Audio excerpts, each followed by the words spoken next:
Wednesday, this Wednesday, I want word problems 2 and word problems 3.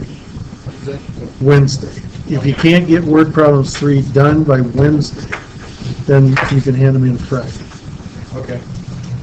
But, and then what I want to do is next Wednesday, we're going to have our exam over chapter 7 and 8, 20 questions over 7 and 8. And in the meantime, we're going to start into 10, chapter 10. So what's our final going to be? You know, will be set up this way. There'll be problems from the first hour exam. I will change the numbers so that answer's different, but it's going to be the same problem with different numbers in it. Problems from the second hour exam, which we're going to do Wednesday, with the numbers changed, no answers the same. And then I'm going to pick problems from whatever we do between next Wednesday and the end of the semester. And it'll be 150 points. What day is our final? And that I do not know. I kind of think it's on Tuesday and Wednesday is what the 10, you afternoon people, 1 and 2 o'clock. You're either on a Tuesday or Wednesday. I don't remember which. I think it's Wednesday, like Wednesday. 1:30, 5:30. Yeah, something. Yeah. One, so 8, 6.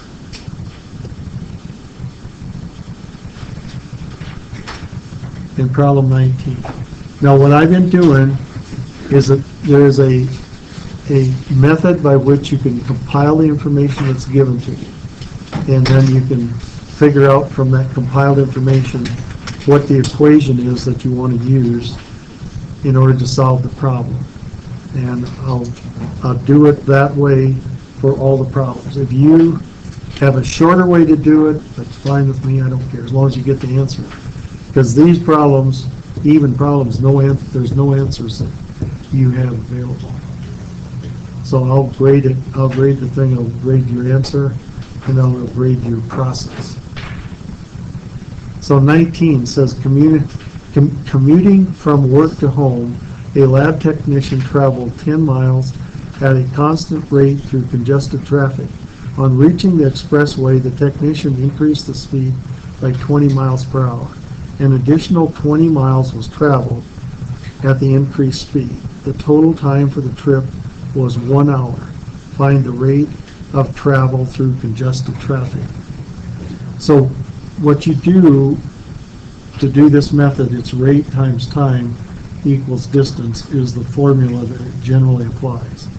Now, the first 18 problems, the formula that applied was the rate times time equals part of job completed.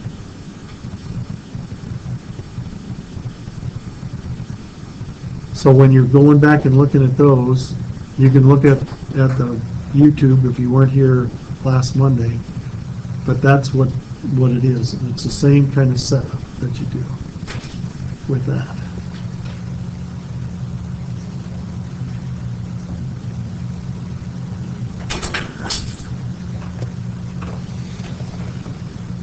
And so what I do is set a table up under this, and I'm just going to identify the information that is given to you. Notice it says that this commuter is driving in congested traffic, so I'm going to have, there's going to be a congested traffic row and then an expressway traffic row. And then I'm going to put in the data. It says a lab technician traveled 10 miles at a constant rate of speed in congested traffic. So congested traffic, the distance is going to be 10 miles. On reaching the expressway, the technician increased the speed by 20 miles per hour. So that 20 mile an hour increase is going to relate to the rate, but I can't put it in as a rate yet. It says an additional 20 miles was traveled at the increased rate of speed. So then this expressway traffic, he drove 20 miles. It says the total time of the trip was 1 hour. Well, what you can do is you can you can sum, you cannot sum rates. Rates don't sum. But you can sum times or put them equal to each other or whatever, and you can sum distances. And what that's telling you is when you sum those two times here and here, you'll get 1 hour. So I'm just compiling my data. It says find the rate of travel through congested traffic. So I'm going to assign a variable. X is rate in congested traffic. Well, if the rate is X in congested traffic, when you go back up there, and that second sentence, it says, on reaching the expressway, the technician increased the speed by 20 miles per hour. Then my X plus 20 is the rate on expressway traffic. So I can put that information in here, X and X plus 20. Now there's your information that you have to deal with. Now, the question you have to ask yourself is, what do I have to do? How do I arrange that information so that I can get an equation that I can solve and find the value of X? Well, you notice these two are blank right here. And it says that if I add those two, I can get 1 hour. So if you take the literal equation, rate times time equals distance, and you solve it for time, you'll get distance over rate. Notice I have rate and I have distance. So I can get this time as an expression of those two. And what I'm going to do then is in the middle right here, the time for this congested traffic is 10 miles over X rate.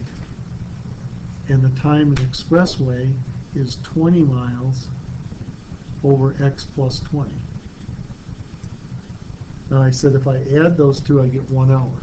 So I've got my equation. This is my equation if I solve it for X. Will get me the rate, this is supposed to be 20, in congested traffic, X. Now, all I have to do is solve it. And if you recall, solving this kind of a problem says we multiply both sides by the least common denominator.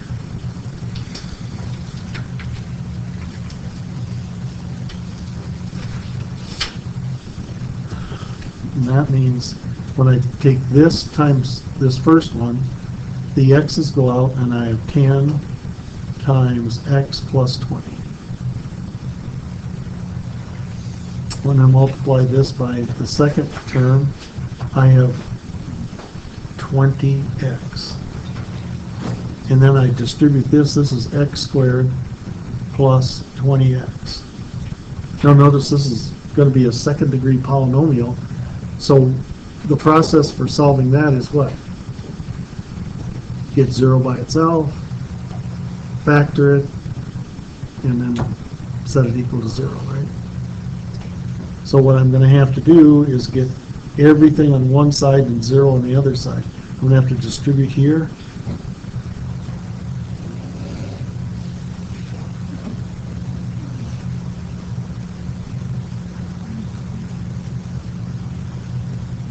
Now what I want to do is I want to get 0 on this side, so all of that moves over. This 10 and this 20 is 30. When I move it over, it goes as a negative 30. So on the right-hand side, I got x squared minus 10x. Then I move this 200 over as a negative 200. And that's the equation I'm going to solve. Now that thing is, polynomial, second degree polynomial, descending order, leading term positive, all the rest of the stuff that we talked about. And if it factors, it's going to factor by trial and error. And it's x and a plus and a minus. What two numbers times itself is 200, whose difference is 10. 20 and 10, right? And the 20 has to be negative, and the 10 is going to be positive. set each term equal to 0.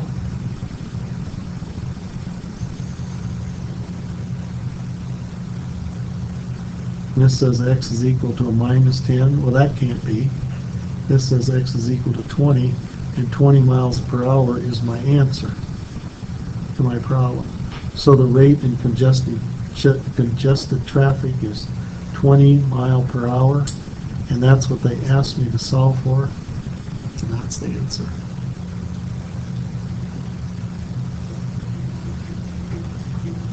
So that's the method that I'm going to use on all these. You have to identify what kind of a formula works in it. Now you notice that the next one is talking about a jogger running and a cyclist cycling, and it's a rate times time equals distance. So once again, what I'm going to do is I'm going to say I got a rate times time equals distance problem. I'm going to compile my information by putting it in this table so that I can look at it and try to figure out an equation. And it says that what I have a jogger and a cyclist. So I'm just going to identify a jogger and a cyclist.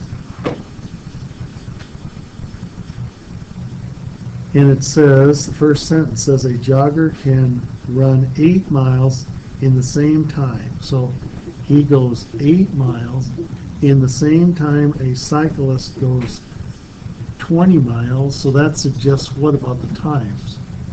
The times are going to be equal, right? That's what it says in that sentence.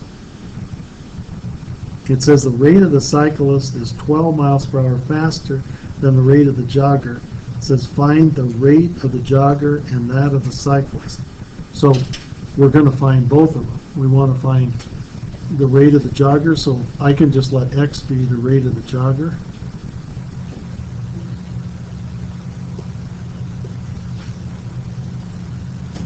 Now the rate of the cyclist then is what? How is it related to that rate of the jogger? It says the cyclist is 12 miles an hour faster, so x plus 12 is the rate of cycle. So I'm going to put those rates in. Jogger is x, cyclist is x plus 12. All right, so what does this suggest that I write equation?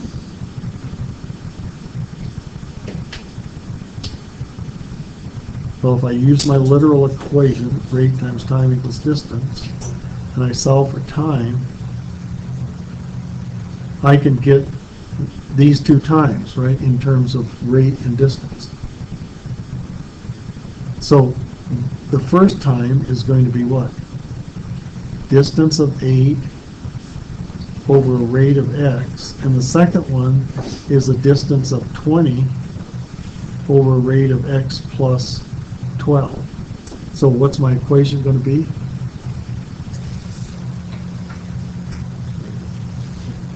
Eight over x equals 20 over x, because that's the expression of the two times. Now, how do you solve a problem like that? Just look at what's in red. What do you solve? How do you cross multiply those things, don't you? So you'd go 8 times x plus 12 equals 20x. Distribute on the left, 8x plus, I'm just going to go 8 times 12. You can multiply it out if you want. 20x. Now what do we do with that? X is on one side, constant's on the other. So I'm going to leave my 8 times 12 over here. Take my 8x over, and that's going to get 12x, right? Then x is going to be 8 times 12 over 12. The 12's cancel, and I have 8. So 8 miles per hour is the rate of the jogger. That was That was one thing they wanted, but they also wanted the rate of the cyclist. So that's 8 plus 12 is 20. So these are the two solutions that they want, 8 and 20.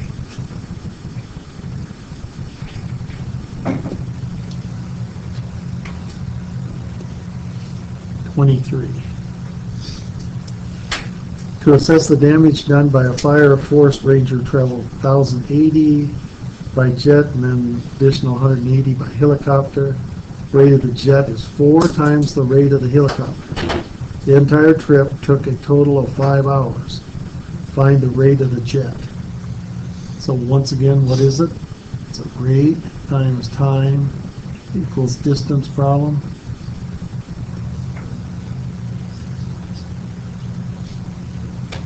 Now, if you can get the formula without using this table to assist you, more power to you. Don't. If you have a different method to do it, I can understand whatever it is that you're using, but this is just a way to organize your information. Now it says the forest ranger traveled 1,080 miles by jet.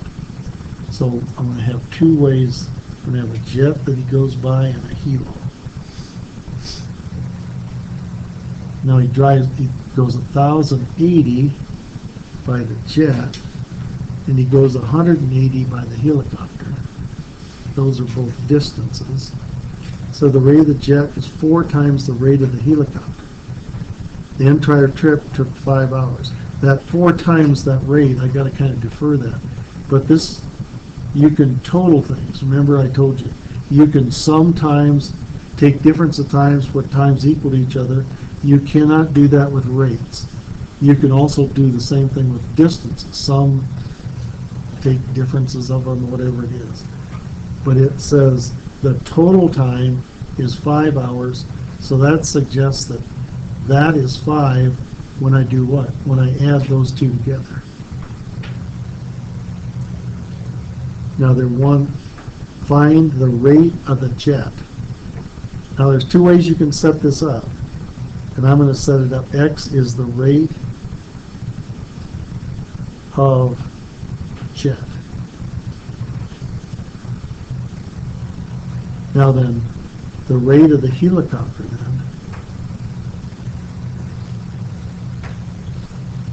it's saying the jet is 4 times the rate of the helicopter. So if the jet is X, what's the rate of the helicopter?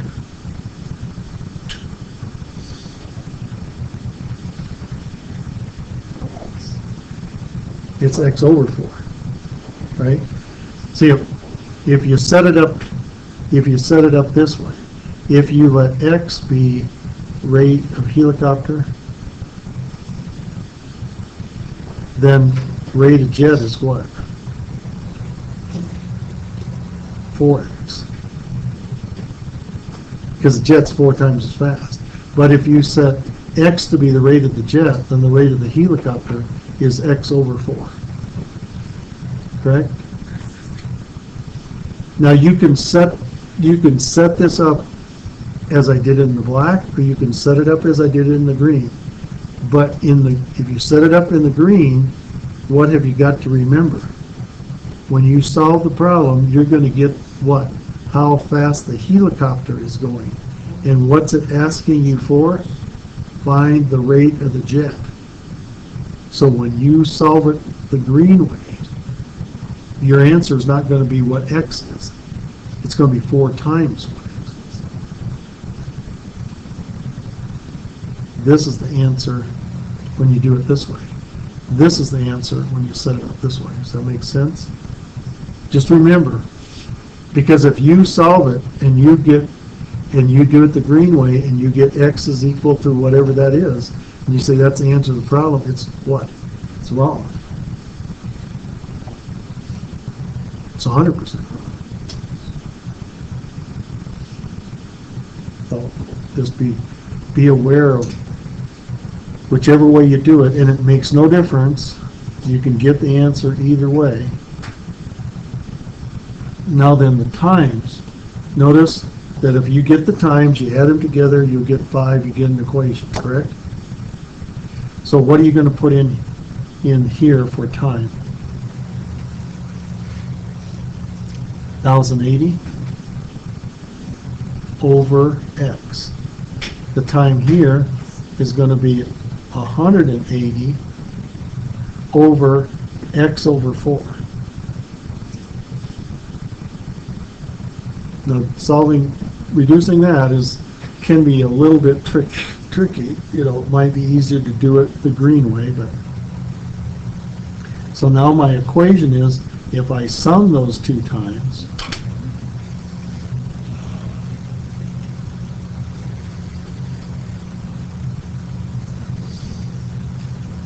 I will get 5, right?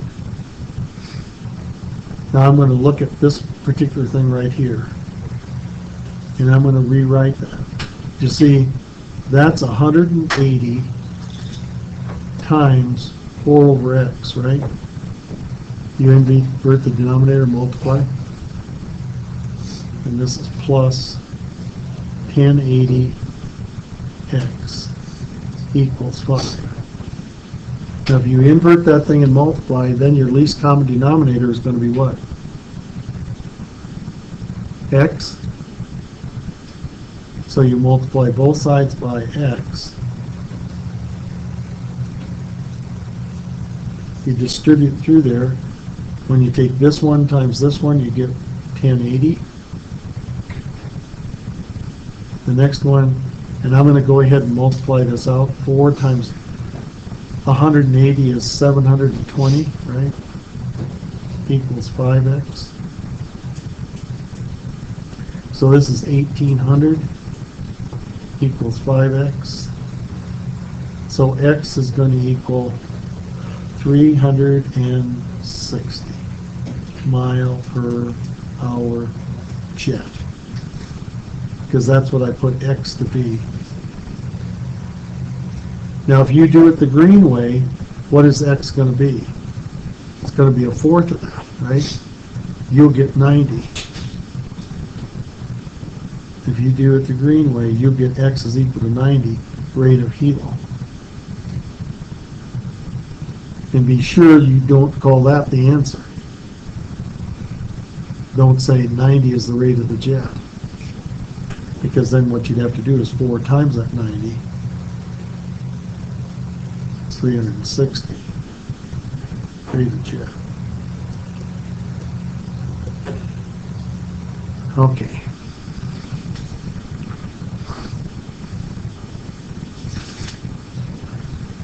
$25.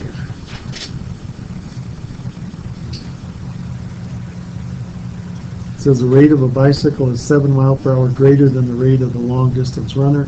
The bicyclist travels 30 miles in the same amount of time that it takes the runner to travel 60. Find the rate of the runner. So once again, it's a rate times time equals distance problem.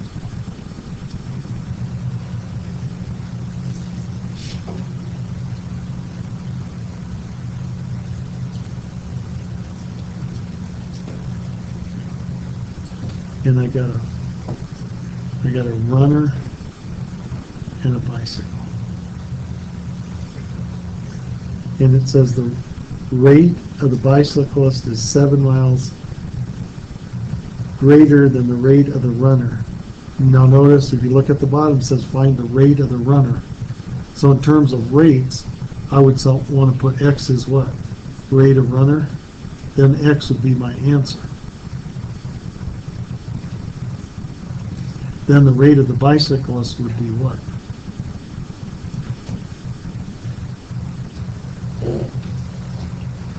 Seven mile per hour greater. That'd be x plus 7.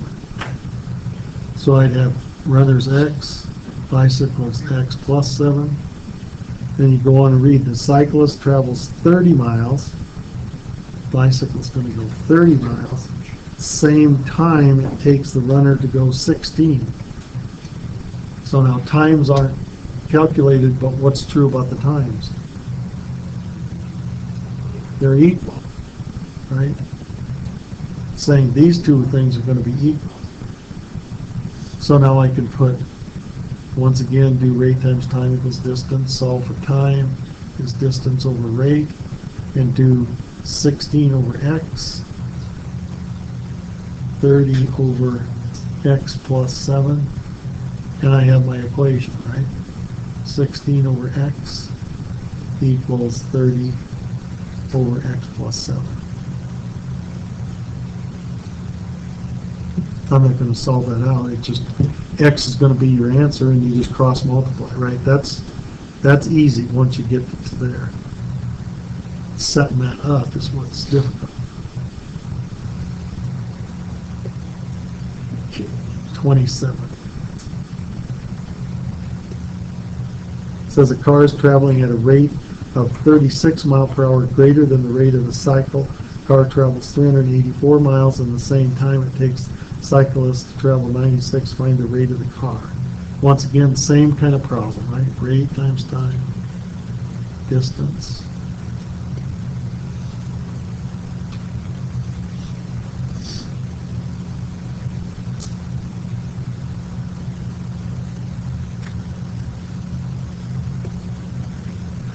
It wants the rate of the car, so I'm going to let x equal rate of the car.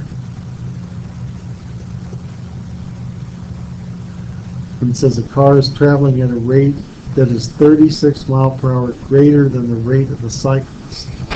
So what we have is a cyclist, a car. We got the rate of the car is x. So the cyclist is what rate?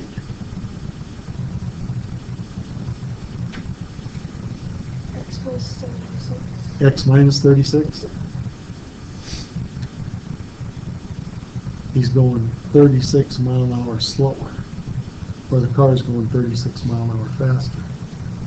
It says the car travels 384, so 384 is the car distance, in the same amount of time that the cyclist goes 96. So when it says in the same amount of time, what is it telling you about the time? These are equal to each other, right? So what you do is, taking your equation, once again, solving it for time, it tells you what I put in here in this middle block is the distance over the rate, and that'll give me time.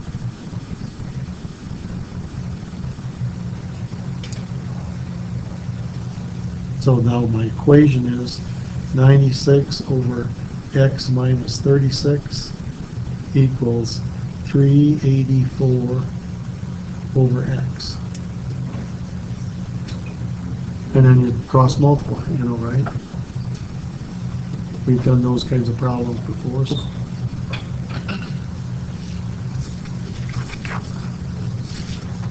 Okay, I'm not going to finish that problem. I'll let you do that. The rest of it is just problems like we've done before. 29. It says a plane can fly 180 miles per hour in calm air. Flying with the wind, the plane can fly 600 miles in the same amount of time that it takes to fly 480 miles against the wind. Find the rate of the wind. So it's a rate times time equals distance.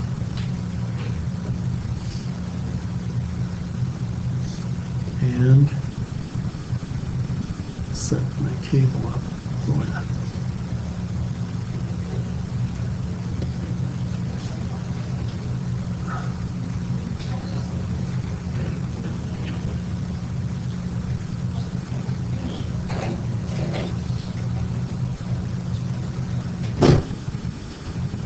So there's two things here. One is you're going with the wind and against the wind.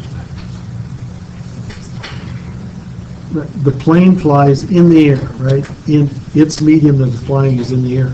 The air moves over the ground. So when the plane is flying in still air, it's moving over the ground the same speed it's moving in the air. But when the air is moving, then it goes, when it's with the wind, it's going plus, right? When it's against the wind, it's going minus.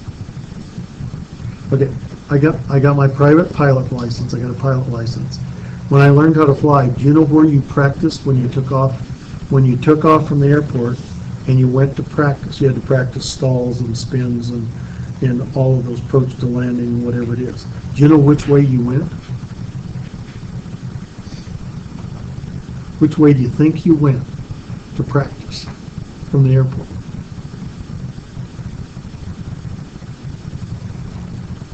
You fly out against the wind. Because when you're practicing doing stuff, what are you doing? You're wandering around and you're probably getting further and further and further away from the airport. If you go out with the wind and you practice and you get further and further and further in the airport, and then you look at your gas gauge and say, I better be going home, what's it going to do?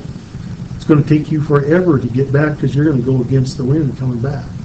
If you're out against the wind and you turn to go back to the airport, it's going to take you a very short time because you're going to be able to fly back with wind pushing you.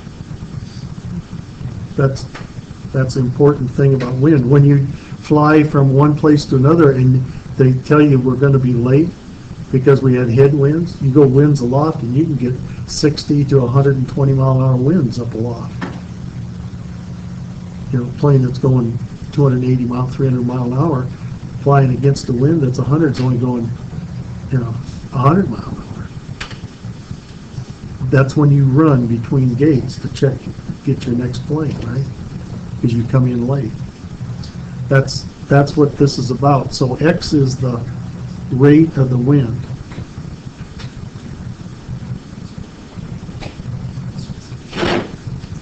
So when you're flying with the wind, how are you going to set that up? 180 miles per hour plus the wind speed, right? When you're flying against the wind, what are you doing? 180 mile an hour minus the wind speed. Now it's a plane flying with the wind. The plane flew 600 miles.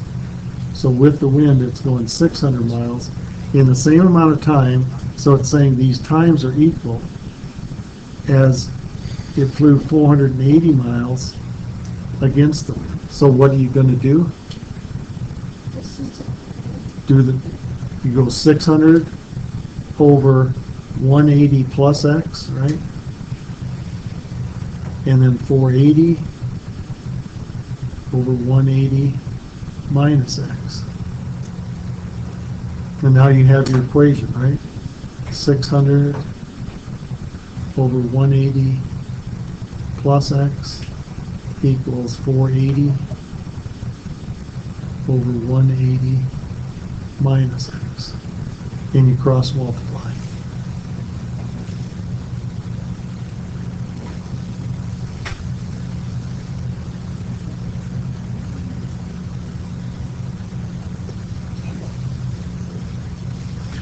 Oops, this one's got to be plus. So 600 times 180 minus 600x equals 480 times 180 plus 480x. Now move the 600 over in the 480, so it's 600 times 180 minus 480 times 180, and then this is 600x plus 480x.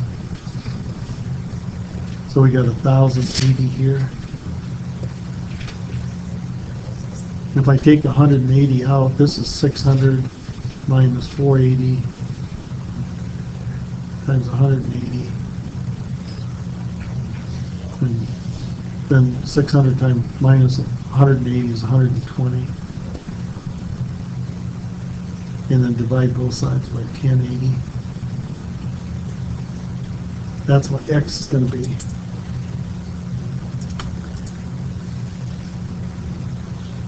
Now you can see at least a 60 comes out. 60 goes into here twice. 60 goes into there. 6 into 108 is what? I don't know.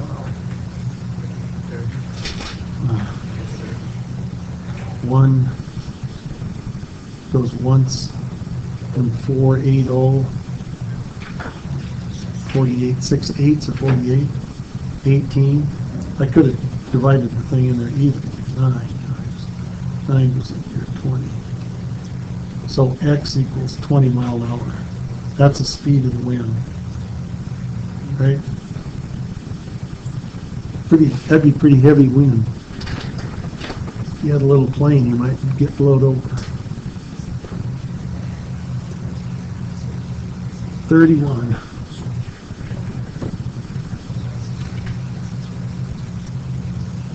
It says a cruise ship can sail 28 mile per hour in calm air, sailing with the Gulf current. The ship can sail 170 miles in the same amount of time that it could sail 110 miles against the Gulf current.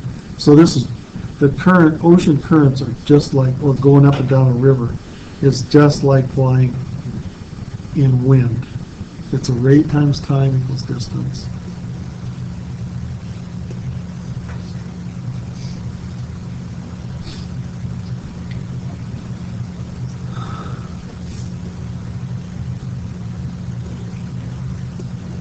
And it says, so you're sailing with the current and against the current.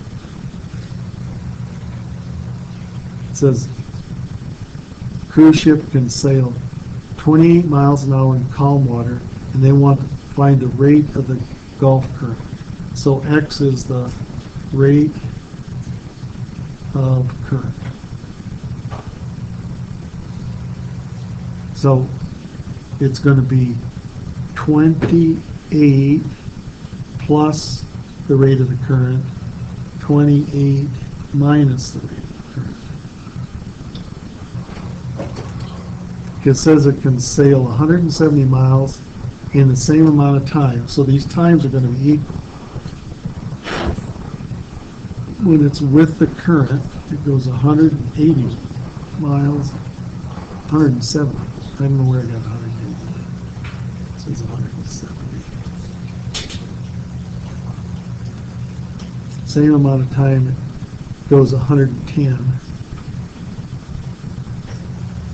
So once again, you got 170 over 28 plus X and 110 over 28 minus X.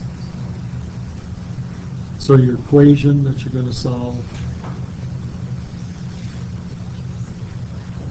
is going to be this.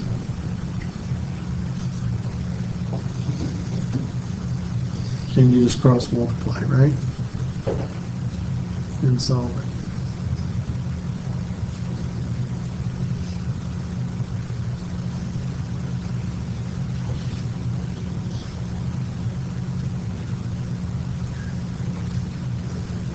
Okay.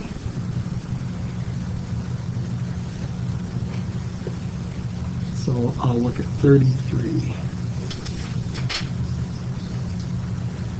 It said a recent trip, the truck could travel 330 miles at a constant rate. Because of the road construction, the trucker then had to reduce the speed by 25 miles an hour. The additional 30 miles was traveled at the reduced speed. The total time for the entire trip was 7. Find the rate of the trucker in the first 330 miles. So it's a rate times time equals distance.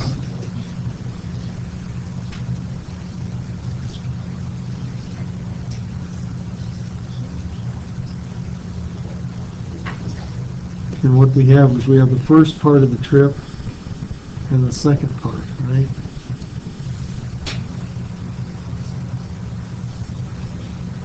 It says at a recent trip, the trucker traveled 330 miles an hour at a constant rate of speed. So on the first part, he traveled 330 miles, constant rate of speed. Because of the road construction, the trucker then had to reduce the speed by 25 miles an hour. Notice if we look at the bottom sentences, find the rate of the trucker in the first 330 miles an hour. So using that in that second sentence, X is going to be the rate of truck first, right, part and then it has to reduce the speed by 25 mile an hour, so x minus 25, the rate of truck second. So it's going to be x and x minus 25. An additional 30 miles was traveled, so at that reduced rate of speed, he went 30 miles. And the total time was 7, so you put total down here, and you put 7. So what does that suggest to you you're going to do?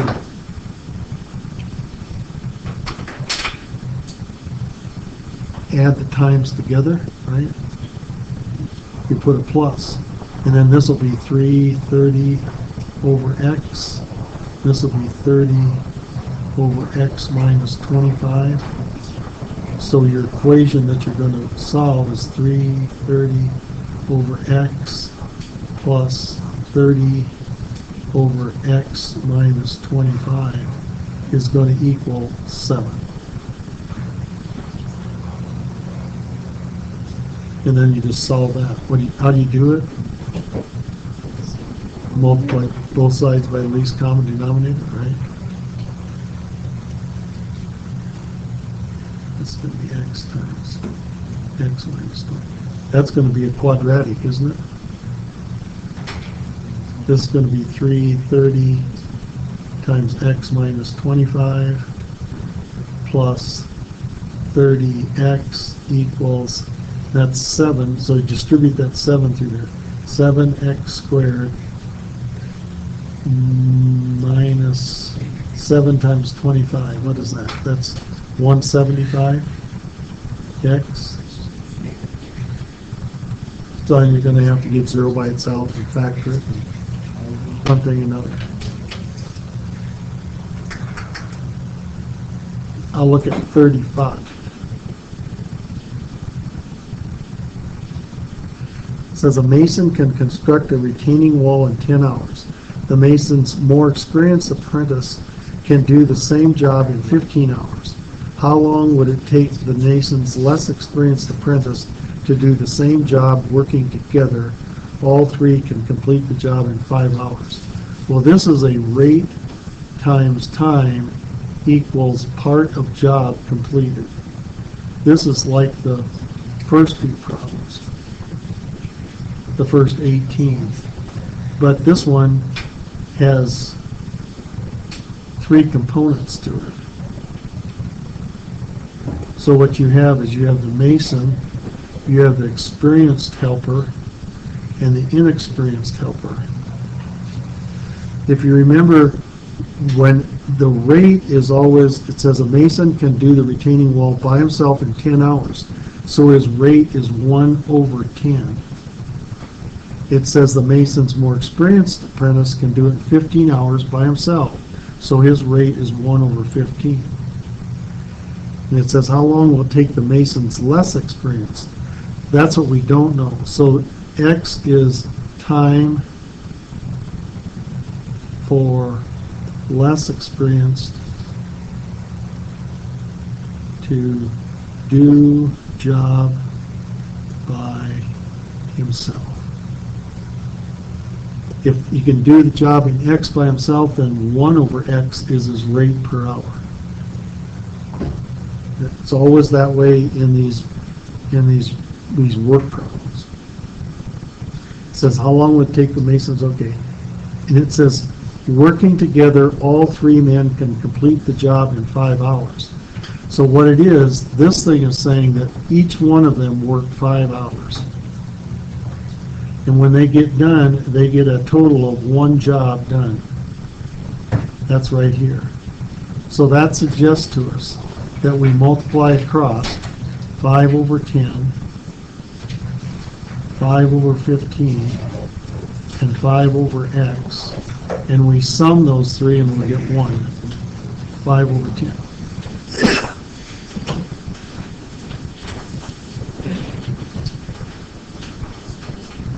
That's 5 over x equals 1 job complete.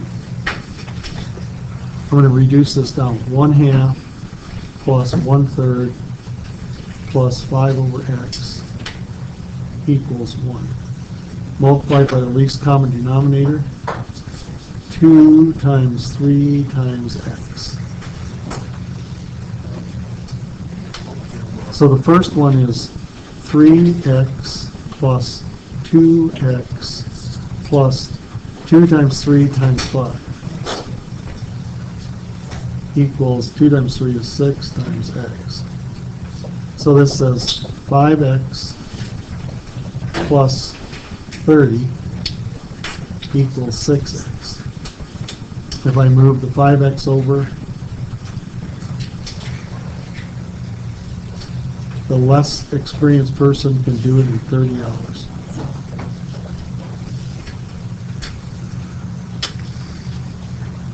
So that's